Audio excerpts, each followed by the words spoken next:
Bonsoir à toutes et à tous, bienvenue dans 85 chrono, votre émission du jeudi soir pendant laquelle on va parler de tous les rendez-vous sportifs à venir, de l'actualité aussi passée cette semaine puisqu'il y a eu quelques nouvelles et puis vous le verrez aussi pour cette émission, 2 nouvelles rubriques. Voilà pour le teasing. Maintenant je vais vous présenter les 3 invités qui seront avec nous en plateau ce soir et pour m'accompagner tout d'abord il revient cette saison, notre coach et préparateur mental, c'est bien évidemment Benoît Pinault. Bonsoir Alexandre. Et puis aujourd'hui on va parler des pensées négatives mais on va être positif quand même sur cette chronique. Ah oui, justement, on veut remettre des pensées positives. Oui. Et puis en face de vous, 2 invités de la Roche Vendée Handball qui nous accompagnent ce soir. Ophélie Charbonneau, tout d'abord coach de la Nationale 1 féminine. Bonsoir Ophélie. Bonsoir. Et à côté de vous, la joueuse pivot et capitaine de cette équipe de Nationale 1, Juliette Fréville. Bonsoir Juliette. Bonsoir Alexandre. Et on va parler handball, donc vous l'aurez deviné pendant cette émission. Mais juste avant, une information qui est tombée ce matin. Elle concerne la voile et le bateau Holcim PRB pour le Vendée Globe. Kevin Escoffier n'est plus le skipper du groupe, c'est Nicolas Luneven qui lui succède et qui sera notamment sur l'IMOCA Holcim PRB pour partir sur le prochain Vendée Globe en 2024, départ le 10 novembre prochain. Eh bien ça y est, on ouvre cette page handball désormais avec donc le RVHB qui est avec nous ce soir. Et puis la saison a démarré, c'était le week-end dernier avec un premier match à la maison, une victoire à 26-25 face à Côte-Basque. Tout n'a pas été parfait, il y a eu quelques trous d'air, mais au final le résultat est là, les 3 points sont acquis. Peut-être Ophélie, pour commencer, une victoire forcément à la maison, ça permet de mettre l'équipe sur de bons rails dès le départ. En effet, on avait ciblé le premier match à domicile, on avait la chance de pouvoir jouer à domicile avec un public qui nous porte toujours autant. Donc franchement, les 3 points étaient très importants pour démarrer la saison. Avec beaucoup de stress sur ce match parce qu'on a été derrière, on est repassé devant, on s'est fait rattraper, on finit par gagner d'1 point. Voilà, la saison est lancée, je pense que maintenant on peut aller de l'avant et partir avec 3 points pour ce déplacement à Rochechouart samedi. On revoit quelques images du match dans des conditions pas faciles puisque c'était une reprise, il faisait aussi très très chaud. Il y a un nouvel effectif, on en parlera tout à l'heure. Comment est-ce que vous vous êtes sentie, Juliette, sur ce premier match, ce rodage quand même en début de saison ? Alors comme le disait Ophélie, effectivement il y avait conditions particulières. Premier match à domicile, un gros changement d'effectif. Donc je pense qu'il y avait pas mal d'appréhension et de stress de certaines joueuses sur ce match-là. Il faisait très chaud, ça c'est sûr. On a mis un petit peu de temps à se roder, mais on fait une très belle deuxième mi-temps. On a su raccrocher les wagons et puis on a su vraiment derrière défendre fort, être très agressive. Nos gardiennes aussi ont joué un rôle, on le voit aussi sur les images. Mais voilà, un très bon match pour une première à domicile. C'est ça, il y avait -2 à la mi-temps de votre côté, puis ensuite vous avez su bien réagir. C'est vrai que c'était vraiment un couteau tiré dans cette deuxième période, et puis surtout il y avait aussi un public qui était là en nombre venu vous soutenir. J'imagine que ça fait plaisir pour leur première rencontre de l'année. Oh bah bien sûr, les filles, elles le savent quand elles viennent jouer, quand elles signent au RVHB, c'est avant tout une ambiance familiale et beaucoup de solidarité, ça part aussi du public. On a les golfeurs qui sont là en permanence, on a les familles des joueuses qui sont là. Ça leur apporte un vrai soutien et c'est primordial chez nous. Le match, c'est nous qui le jouons, mais ça part aussi de cette ambiance à la salle Omnisport et c'est important pour gagner ce genre de match contre une très très belle équipe de Côte-Basque. Et puis on l'a vu même sur le dernier but, Amal Amrouni, un 26-24 qui vient glisser devant votre chaise Ophélie. C'est d'ailleurs elle qui avait remporté aussi, qui avait permis à l'équipe de remporter le match la saison dernière, 26-25, c'était sur le gong. On a des images du match de l'an passé. Et est-ce que quand on repart sur un adversaire qu'on a battu vraiment dans les dernières secondes, est-ce que ça impacte aussi la préparation de ce match ? Peut-être Juliette, est-ce que ça fait remonter des choses ? Pour ma part, pas forcément. Alors, on se connaît très bien. On se joue depuis plusieurs années maintenant, les 2 équipes.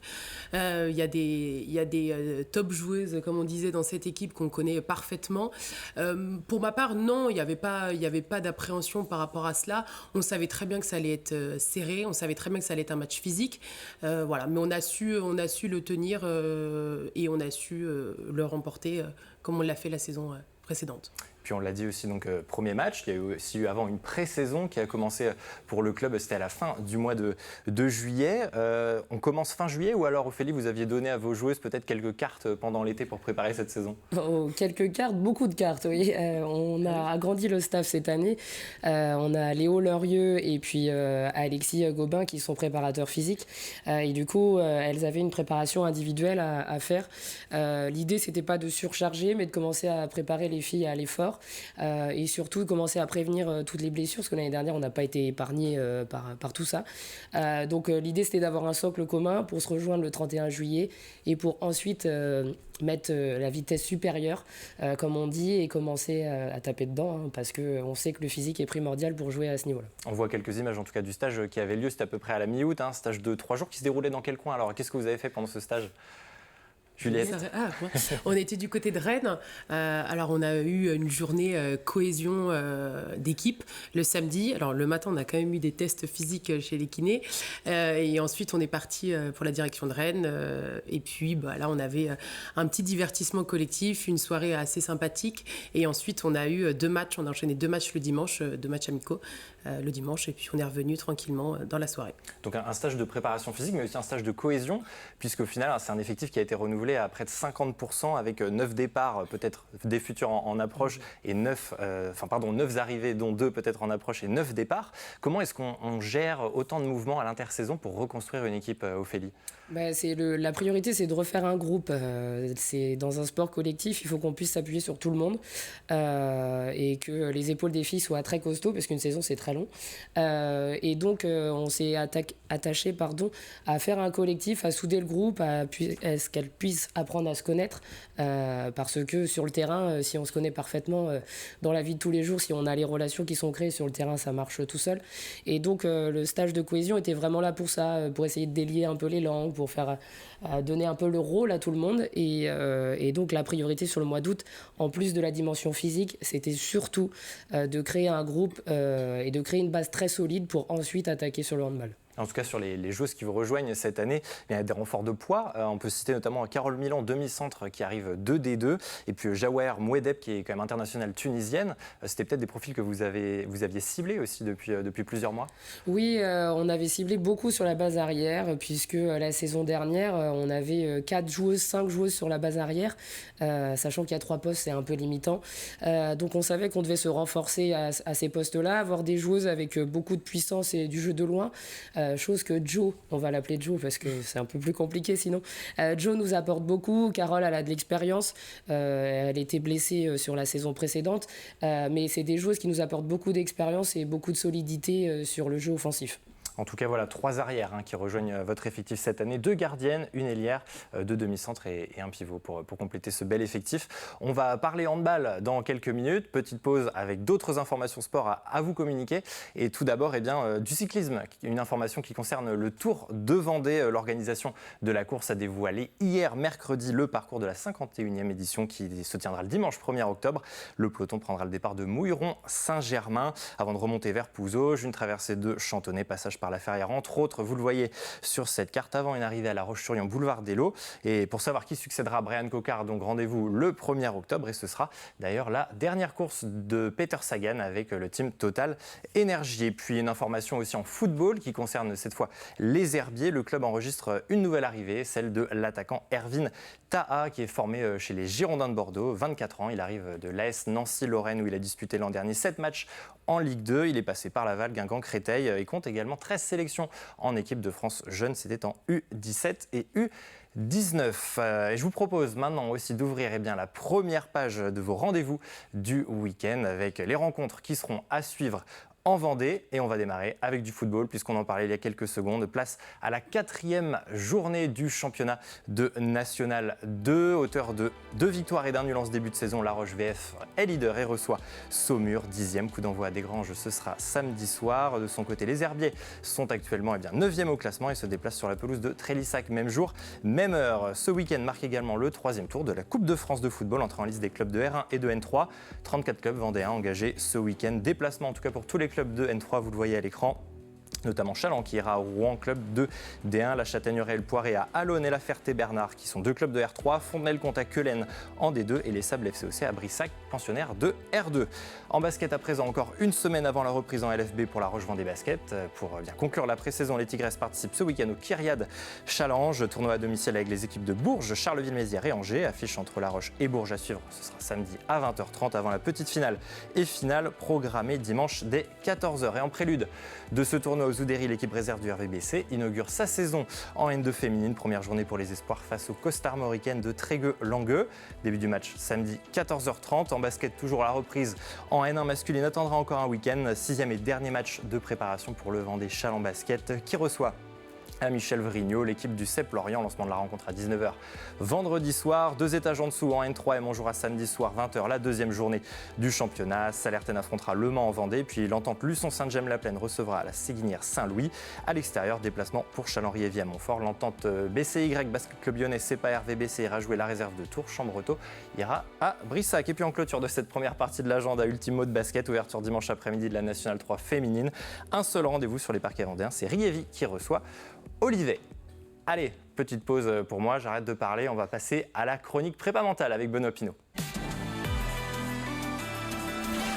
Benoît, d'ailleurs vous avez revêtu un très beau maillot de hand, on peut le souligner, maillot de Valero Rivera, champion du monde d'Espagne, en hommage à nos handballeuses. Très bien. Et bien, en tout cas, cette chronique, Benoît, on l'a dit, on va aborder les pensées négatives. De quoi on parle alors avec ces pensées négatives ? Je vais vous montrer tout ça tout de suite en image, comment des pensées négatives peuvent arriver et en fait détruire la confiance de certains athlètes. On va regarder avec Marion Roland ce qui lui est arrivé au JO. Revillet est en bas en train de soutenir sa copine. Allez Marion, les espoirs de la descente française sont sur ses épaules. Qu'elle a solide. Non. Eh ben qu'elle n'a pas solide du tout. Non, c'est pas possible. Oh là là. Tous les espoirs qui reposaient sur ses épaules se sont effondrés. Bon, la pauvre, elle s'est quand même fait les croisés. Et puis, elle a déclaré après, elle a quand même fait une mini-dépression. Et encore, ce serait aujourd'hui, avec tous les mèmes qu'il y a sur les réseaux sociaux, ce serait encore plus difficile. Et encore, en plus, elle a un casque, donc on voit pas vraiment son visage. Elle peut se balader dans la rue un peu tranquille. Mais vous voyez, tout ça, ça crée des pensées négatives. On se met à sa place quand elle doit à nouveau reprendre un départ en ski. On imagine très bien ce qui peut se passer dans sa tête. Donc des pensées négatives, en fait, c'est un processus cognitif, c'est-à-dire qui vient nuire à la performance. La performance, en fait, elle est liée aussi à tout ce que l'on peut mettre dans le mental, et c'est un équilibre dans lequel on doit être engagé physiquement et mentalement à 100%. Donc là, ces pensées négatives, elles viennent nuire justement à la fluidité musculaire, et dans des sports comme du tennis ou du golf, où on a du temps justement pour préparer une action, ça peut venir très rapidement. Dans une journée, on va avoir un flot de 60 000 pensées par jour. Donc forcément, le pense pas à la double, il arrive quand même relativement rapidement, surtout dans des points importants. Alors, est-ce qu'il existe des méthodes, Benoît, pour ne plus avoir ces pensées négatives avant de commencer un effort ? Oui, il y a pas mal de méthodes qui existent, on va pas toutes les détailler, mais c'est important en fonction du moment auquel ces pensées arrivent, parce que ça peut être déjà dès la veille de la compétition, on peut avoir un sommeil perturbé justement, et en plus, plus on va essayer de s'endormir, et moins on va y arriver. J'aime bien en fait ce qu'essayait de faire Yannick Noah avant Roland Garros. Je vais vous expliquer un peu tout ça. Si vous avez du mal et que vous tournez en rond et que vous pensez à votre match, je vous invite à penser au pire, mais vraiment le pire qui puisse vous arriver. Alors vous êtes au handball, je ne sais pas ce qui peut vous arriver de pire, arriver sans vos chaussures. C'est déjà arrivé, donc. Voilà. Et vraiment, imaginez le pire qui puisse vous arriver. À un moment donné, ça devient même assez ridicule. Donc, pour le cerveau, ça devient incohérent. Donc vous voyez, on va au bout du bout. Pour Marion Roland, ça peut être, d'oublier ses skis. Okay, et une fois qu'on a fait ça, on va s'imaginer cette fois-ci, au contraire, le mieux de ce qui puisse nous arriver sur le match. De ressentir effectivement que tous nos gestes fonctionnent bien, qu'avec ses coéquipières, on a une fluidité, qu'on marque des buts, etc., etc. Et à ce moment-là, on va s'associer pleinement dans la réussite et dans les sensations qui vont être générées comme ça. Okay, ça, c'est différentes techniques d'associer, dissocier. Pour en revenir à Yannick Noah, lui, il avait rêvé la finale de Roland Garros qu'il a gagnée, que justement, il avait perdu sa finale. Donc au matin, il s'est dit non, c'est bon, je l'ai déjà perdu la finale, maintenant je vais gagner. Ouais, est-ce que vous, Benoît, quand vous préparez votre chronique, vous pensez au pire aussi avant de la préparer, pas avoir vos feuilles ou ne pas venir au rendez-vous à l'heure ? Pas mettre les beaux maillots. Non, le pire qui puisse m'arriver sur une chronique, c'est d'avoir effectivement des invités qui vont absolument pas parler, qui vont pas être réactifs, qui vont pas rigoler, etc. Peut-être que vous avez des moments dans les matchs où justement vous avez des pensées négatives qui viennent. Oui, je pense que ça peut arriver. On en parlait tout à l'heure. Je pense que les phases de repli aux défenses au handball, au sport collectif, dans tout sport collectif, je pense que c'est des phases qui peuvent être un peu perturbantes pour certaines joueuses, quand on loupe un tir, quand il y a une passe sans touche, etc. Ça peut être perturbant pour la joueuse qui effectue le geste, mais aussi pour le collectif, puisque sur un terrain, on se regarde, on se parle, voilà. Voilà, si les autres filles à côté sont... elle aussi dans le négatif, sachant que la copine vient de perdre une balle ou vient de rater un shoot. Voilà, c'est ce genre d'action qui peut être assez délicat pour une joueuse. Donc c'est pendant le match. Oui, pendant le match. Après, forcément, il y a ce que vous disiez juste avant, la veille du match, le fait d'arriver à s'endormir, etc., de ne pas accumuler de stress. Alors, personnellement, ce n'est pas des choses que je ressens aujourd'hui, mais alors je pense que c'est aussi dû à l'expérience. Je pense que quand j'étais jeune joueuse, c'était différent. En tout cas, ce n'est pas des choses que je ressens moi. J'ai plutôt une excitation de jouer et l'envie de jouer avec mes copines. Mais je pense que oui, pour certaines joueuses et joueurs, c'est des choses qui peuvent être très perturbantes avant un match. Et si on continue justement le jour J, avant la compétition, il y a des gens qui vont changer complètement leurs habitudes, qui vont manger différemment, etc. Donc c'est vraiment le plus mauvais moyen de se préparer, en fait. Par contre, pour faire baisser la pression, le mieux c'est de détourner l'attention. Donc il y a des sportifs qui ont aussi d'autres passions et qui vont justement, je sais pas, jouer de la musique, chanter des chansons, etc. Ou discuter avec d'autres. En fait, l'idée c'est aussi de, paradoxalement, penser à autre chose pour ne pas laisser les pensées obsédantes venir. Donc ça c'est plutôt intéressant. Alors après, si vous avez des examens à réviser en même temps que les matchs, c'est qui tout double. Hein. Donc, ça peut marcher chez certains et pas pour d'autres. Ça arrive à de nombreuses de vos joueuses qui sont en études aussi. Après, il y a pendant la compétition, on va imaginer que vous deviez tirer un penalty, c'est exactement la même chose que quand on va servir au tennis. Là, on va préparer des routines en amont, justement, de tir, pour que la seule chose qu'on ait à penser, c'est effectivement l'impact que l'on va mettre, la cible, à quel endroit je vais mettre le ballon, quel tir je vais faire, quelle feinte, etc. Mais tout ça, c'est préparé avant pour qu'au niveau cognitif, justement, ce soit complètement cadré et qu'on ne se laisse pas prendre par potentiellement le jeu du gardien adverse qui, lui, a tout intérêt de vous déconcentrer. C'est un peu comme... quand on est dans l'action, on doit gérer une focalisation qui est très très rétrécie. On ne s'imagine pas qu'un pilote de Formule 1 à 300 km/h, il va regarder les jeunes filles dans les tribunes. Et c'est ce qu'on fait finalement. Je vais comparer ça à des chevaux à qui on met des œillères. Nous, on va mettre des œillères mentales, si on veut faire l'analogie. Si on reprend notre skieuse de départ, en fait, on va l'aider aussi à préparer mentalement et à la faire revivre en fait des situations où plein de fois ça a marché. Parce qu'effectivement, c'est la seule fois de sa carrière où elle est tombée. C'est arrivé à d'autres, mais c'est arrivé à elle. Donc, en fait, on va leur remettre justement à jour et refaire ressentir les sensations. Donc c'est vrai que c'est pour ça aussi que généralement quand quelqu'un fait une chute, quelqu'un tombe à vélo, etc., on l'incite à remonter directement. Là c'est fait les croisés, donc pour remonter c'était plus difficile. Donc voilà, si on revient en fait à cet échec, c'était les Jeux de Vancouver en 2010, Marion Rolland finalement quelques années plus tard, ça s'est très bien passé pour elle. Et oui, on va regarder l'image, puisque 3 ans après, elle est devenue championne du monde, avec un magnifique départ. On la regarde surtout l'arrivée, et puis la joie de son staff et la sienne, parce que là effectivement je pense qu'elle peut célébrer et je ne sais pas si elle repense à sa course maintenant des JO, mais en tout cas, elle méritait amplement parce qu'elle avait le niveau au JO, et comme quoi les bonnes choses finissent par arriver et qu'on peut se sortir de ces pensées négatives, même terribles. Et puis on peut terminer donc sur du positif dans une chronique sur les pensées négatives. Exactement. Merci beaucoup Benoît. Je vous propose maintenant de partir à la découverte de nouvelles rubriques du 85 chrono de cette saison. Cette rubrique, c'est l'entretien. Et en cette période de rentrée, nous voulions vous parler de ces sportifs vendéens qui avaient marqué l'été 2023 qui vient de s'achever, qui va s'achever dans quelques jours. Et pour cette première, on va partir à la rencontre d'une athlète qui a peut-être réalisé la plus belle saison de sa jeune carrière, notamment devenue championne de France élite sur le 400 mètres. Et elle a été récompensée au mois d'août par une sélection en équipe de France d'athlétisme au dernier mondiaux. Vous l'aurez peut-être reconnu, cette athlète, c'est Louise Maraval, 22 ans, licenciée à l'Entente Sèvres. Je vous propose de découvrir l'entretien enregistré il y a quelques jours. C'était au Stadium Pierre-Quinon à Nantes. Bonjour Louise Maraval. Bonjour. Merci d'avoir accepté cet entretien pour 85 chrono. Nous étions venus à votre rencontre, c'était le 27 juillet dernier, pas très loin d'ici à la Chapelle-sur-Erdre, avec votre entraîneur Samuel Ono. Et vous étiez alors en pleine préparation pour le 400 mètres haies sur les championnats de France élite. Et depuis, il s'est passé beaucoup de choses et notamment vous avez été sacrée championne de France à Albi. Racontez-nous peut-être ce moment, Louise. C'était une belle bagarre avec Camille Seri. c'était attendu et on savait que ça allait jouer entre nous deux. Donc une belle bagarre, un beau chrono dans une course qui était largement perfectible. Donc c'est hyper prometteur pour la suite. Et vraiment, j'étais très heureuse de remporter mon premier titre de championne de France élite.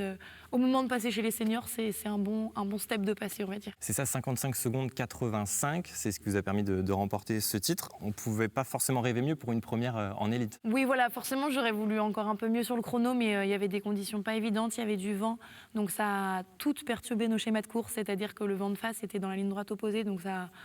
On n'a pas fait ce qu'on pensait faire, donc réaliser ce chrono-là, en sachant que le schéma de course est largement perfectible, c'est hyper prometteur. Donc il y a eu ce titre de championne de France sur le 400 mètres haies qui a été récompensé un petit peu plus tard au mois d'août par une sélection avec l'équipe de France d'athlétisme senior. C'était pour les championnats du monde en Hongrie, à Budapest. Et là-bas, vous terminez notamment 4e du relais mixte en 4x400 derrière les Américains, la Grande-Bretagne et la République tchèque, avec notamment un record de France qui est tombé sur les séries. Qu'est-ce que vous retenez de cette course, Louise? Alors le 4x400 mixte, déjà, c'était la première fois pour moi, puisque c'est une épreuve qui est assez récente et qui se pratique qu'en grand championnat chez les seniors. Donc j'avais jamais fait. C'était vraiment, j'ai vraiment apprécié déjà de courir avec des garçons. C'est différent de ce qu'on fait d'habitude, mais je trouve ça vraiment chouette de pouvoir se mélanger et d'inclure un peu de mixité dans nos épreuves. C'était une très belle expérience. Après, forcément, on va pas mentir, c'est dur de finir 4e. C'est parce qu'on voulait, on voulait faire une médaille et en faisant 4e, on se rend bien compte que c'est possible et qu'on n'en est pas loin. Donc ça a été un peu compliqué à digérer, mais on montre qu'on a bien fait de s'investir là-dedans et de se lancer ce défi. Et je pense qu'il y a de belles choses à aller chercher l'année prochaine. Et puis vous étiez aussi engagé sur le 4x400 féminin, avec une qualification quand même en finale, mais c'est une 9e place.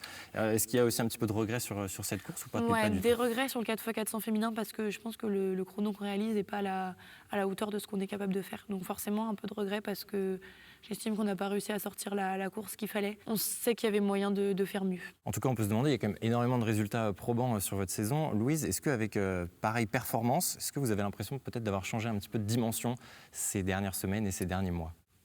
Je peux pas le nier, c'est sûr, parce que j'ai fait des résultats que j'avais jamais fait auparavant. C'était mes objectifs en début de saison. J'avais dit que je voulais faire un podium au championnat d'Europe, participer au championnat du monde senior. Donc c'est les objectifs que je m'étais fixés. Après, c'est clair que d'y arriver, ça me fait un petit peu changer de dimension, oui, parce que je peux dire que là maintenant, mon passage chez les seniors, je suis capable de rivaliser avec les seniors et c'était l'enjeu cette année. Ouais. Ça rend plus concret la possibilité de participer aux Jeux, c'est sûr, parce que forcément, d'avoir participé au championnat du monde là où les Jeux paraissent beaucoup plus accessibles, on va dire.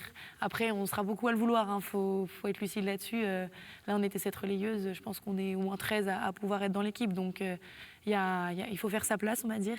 Et puis, je pense que mes résultats là me permettent aussi d'envisager les Jeux en individuel. Avant, je le voyais vraiment plus sur le relais. Maintenant, je me rends compte qu'en individuel, c'est pas inatteignable. Donc voilà, on va tenter la qualification aussi sur le 400 mètres. Ouais. Si on revient un petit peu plus tôt dans votre saison, mi-juillet, vous étiez au rendez-vous des championnats d'Europe Espoir en Finlande à Espoo. Cette fois, c'était aussi sur le relais féminin du 4x400. Et là, un chrono canon sur votre dernier relais, 50 secondes 61. Est-ce que ça a été le vrai déclencheur de cette saison estivale, cette victoire sur le relais? Je pense qu'il y a eu un tout. Ça a été le fait de faire 2 médailles, je pense aussi à championnat, parce que je rapporte la médaille d'argent sur le 400 mètres haies. Donc déjà, ça fait un peu changer de dimension, forcément de faire une médaille internationale, même si c'est chez les jeunes.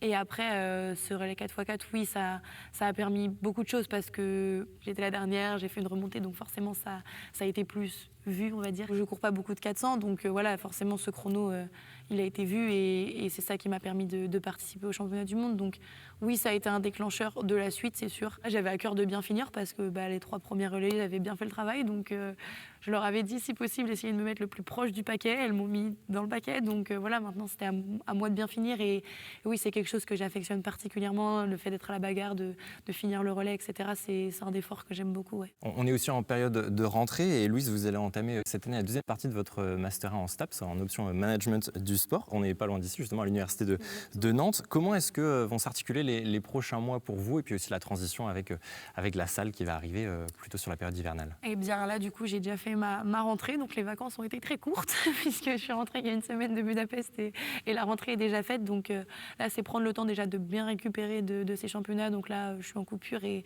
on prend le temps de bien se remettre parce qu'il y a une grosse année l'année prochaine. Au niveau des cours, du coup, oui, j'ai découpé je fais mon année de Master 1 en 2 ans. Ça me laisse plus de temps pour l'entraînement et c'est vraiment un plus. Je pense que c'est quelque chose qui a été hyper bénéfique pour que je réussisse ma saison cette année. Avec du recul, c'était une très bonne décision. Et même si c'est pas facile à prendre, parce que forcément, ça veut dire que je serai diplômée plus tard et que je commencerai à travailler plus tard, c'est quelque chose que je regrette pas du tout et je pense qu'il a vraiment été un plus. Il y a beaucoup de choses l'année prochaine, on va dire. Donc, il y a des championnats du monde de relais en mai, il y a des championnats d'Europe début juin, les championnats de France Élite fin juin qui seront un plaçage obligatoire pour pouvoir aller aux Jeux derrière. Donc, il y a une très grosse saison qui s'annonce. Donc, on n'a pas trop encore vu avec le coach précisément les compétitions qu'on va faire, mais je pense que l'hiver va être assez réduit parce qu'il y a un très gros été derrière. Donc, je vais courir cet hiver, mais pas énormément parce que voilà, il y a un gros été à faire derrière. Qu'est-ce qu'on peut vous souhaiter justement pour cette saison qui va venir ? Dans l'idéal, c'est de pouvoir faire et les championnats d'Europe et les Jeux Olympiques sur 400 mètres et en individuel et puis d'être membre du relais. En tout cas, on vous le souhaite. Merci, Louise Maraval. Pas de souci. Merci beaucoup. Et voilà pour cet entretien avec Louise Maraval qui est bien sûr à retrouver en replay sur tvvendée.fr. Allez, on reparle handball avec nos deux invités du soir, Ophélie Charbonneau et Juliette Fréville. On va faire un petit point peut-être sur le classement après cette première journée. Évidemment, rien de très spécifique, mais vous êtes tout de même 6e avec 3 points, puisque les 5 autres équipes au-dessus ont gagné également avec une meilleure différence de but. Alors, il y a 2 ans, l'équipe première avait terminé sur le podium, 3e place. L'an dernier, 7e position. Quelles sont les ambitions véritablement du RVHB cette année, Ophélie ? Et les ambitions, c'est de retrouver le top 3, de retrouver la place qu'on avait il y a 2 ans. La poule est réduite à 12 cette année, on était à 13 l'année dernière et à 14 il y a 2 saisons, à post-Covid. Donc l'idée, c'est de retrouver ce top 3 pour essayer rapidement de performer et de progresser, de travailler pour mettre en place la saison prochaine et essayer à court terme de viser la D2F. C'est ça qui était un objectif depuis déjà 4-5 saisons. Exactement, oui, on commence à bien se construire. On a nos jeunes qui sortent énormément, les moins de 17 Nat France. Elles s'entraînent déjà pour la plupart avec nous depuis le début de l'été.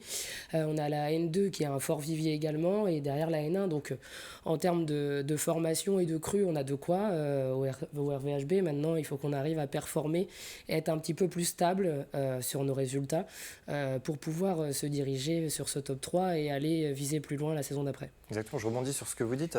On va parler aussi de ces équipes qui font partie de cette poule. On a une carte, donc on va le voir avec toutes les équipes, avec une majorité quand même sud-sud-ouest. Il y aura un derby quand même intéressant face à la réserve des Neptunes de Nantes.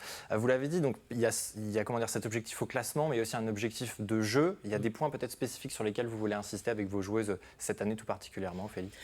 Tout particulièrement sur la défense. On sait que c'est l'ADN du club. Nos profils morphologiques de joueuses vont en ce sens et surtout sur le jeu intermédiaire, sur cette capacité à se projeter vite et surtout être efficace, parce que courir c'est bien mais être efficace c'est mieux. Donc c'est vraiment sur ces deux points-là qu'on a ciblés sur notre projet de jeu et surtout c'est des points où sur nos adversaires on les met en difficulté puisque soit elles défendent très fort, soit elles montent pas les ballons ou inversement.